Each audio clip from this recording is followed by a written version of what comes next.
নমস্কার, জয় মাতার। আমি অ্যাস্ট্রো হিমাংশু ভাগ্যের দুয়ার থেকে আপনাদেরকে জানাই আন্তরিক শুভেচ্ছা, ভালোবাসা।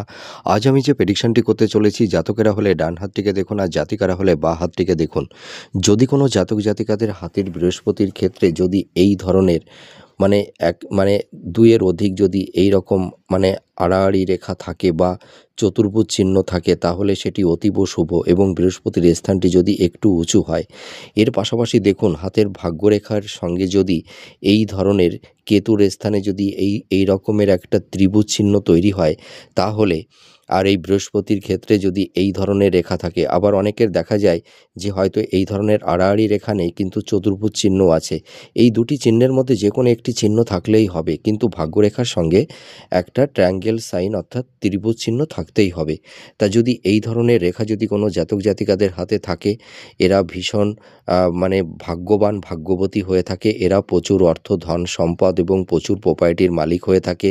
এরা নাম, যশ, প্রতিষ্ঠা, খ্যাতি, হ্যাঁ, এরা কিন্তু জীবনে প্রাপ্তি লাভ করে থাকে।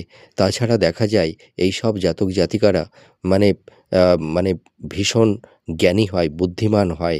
এরা ভালো ধর্মগুরু হতে পারে, ভালো টিচিং এদের মধ্যে লক্ষ্য করতে পারা যায়। এরা ভালো মানুষকে কনভিন্স করতে পারে, মানুষকে ভালো বুদ্ধি, জ্ঞান এরা প্রদান করতে পারে।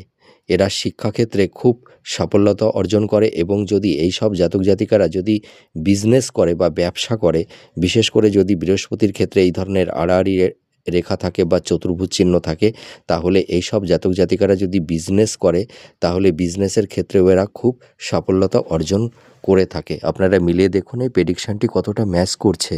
নমস্কার, জয় মাতারা।